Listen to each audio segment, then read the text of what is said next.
7h-5, la question santé d'Europe 1, Thomas Soto. Nous sommes en pleine épidémie de grippe, épidémie assez virulente, et j'en appelle donc au docteur Kierzek. Bonjour Gérald. Bonjour Thomas. Ce week-end, le ministère de la Santé a annoncé que la campagne de vaccination était prolongée jusqu'à fin février. Alors là, allô docteur, je suis perdu, parce qu'il y a quelques jours, vous nous disiez qu'il était quasiment trop tard pour se faire vacciner. C'est pas moi qui le disais, c'était les autorités de santé qui conseillaient jusqu'au 31 janvier de se faire vacciner. Vous aviez peut-être reçu un bon chez vous pour aller à la pharmacie. Eh bien c'est bon, il reste valable jusqu'à fin février, tout simplement parce que l'épidémie de grippe, on est en pleine épidémie, le nombre de cas double chaque semaine et cette épidémie va ne faire que progresser. Voilà pourquoi la vaccination est toujours conseillée jusqu'à fin février. On prolonge un peu, histoire d'augmenter l'efficacité. Je vais vous citer encore mon mentor, le docteur Kierzek, qui nous disait également que le vaccin n'était pas complètement adapté à cette grippe 2015. Alors le vaccin, il permet d'éviter de l'attraper ou pas, cette grippe ? Alors ça, c'est toujours vrai. L'efficacité d'un vaccin, c'est jamais de 100%, parce que c'est un pari que les virologues font, les infectiologues font, en mettant différentes souches de virus,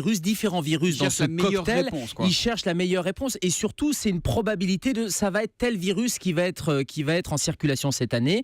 D'habitude, l'efficacité, elle est de l'ordre de 70-80%. Là, elle est inférieure à 50%, mais ça ne veut pas dire que ça remet en cause le bénéfice global de la vaccination, notamment chez les plus fragiles, parce que la souche qui circule actuellement est une souche qui est relativement virulente, relativement dangereuse, notamment chez les plus fragiles. Donc le pari, il est un peu plus raté que les autres années, mais ça reste quand même efficace. Dans un cas sur deux, c'est déjà pas si mal. Comment on se protège de la grippe ? Quels sont les...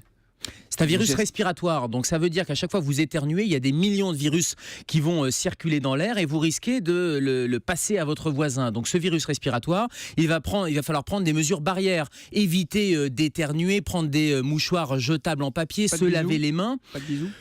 Pas de bisous, en tout cas éviter de transmettre les gouttelettes de salive. Ce sont les mesures barrières universelles, comme tous les virus de l'hiver et comme tous ces virus grippaux. Et quels sont les symptômes qui ne trompent pas ? Parce qu'on peut être un peu fébrile, on peut avoir un peu de fièvre, c'est pas forcément la grippe. Alors, ça peut être la grippe ou ça peut être ce qu'on appelle un syndrome grippal. Vous savez, quand vous allez voir votre médecin, quand vous venez nous voir en consultation, on dit c'est la grippe, mais on ne sait pas si c'est véritablement le virus de la grippe ou un syndrome grippal. En tout cas, il y a de la fièvre, souvent très élevée dans la grippe, plus de 39 de température. Une asthénie, donc de la fatigue, ça vous cloue au lit. Et puis, ce qui est assez caractéristique dans ce syndrome grippal, ce sont des douleurs articulaires et des douleurs dans les muscles. Ça, c'est assez caractéristique d'un virus. Et une fois qu'on l'a, cette grippe, on fait quoi ? C'est au lit, on attend que ça passe ? Oui, il va falloir faire un traitement symptomatique, c'est-à-dire qu'on prend du paracétamol 2 à 3 grammes par jour, pendant 2 à 3 grammes par jour, évidemment chez l'adulte. On reste au lit, on reste au chaud. C'est le repos et l'hydratation, puisqu'on va avoir tendance à se déshydrater.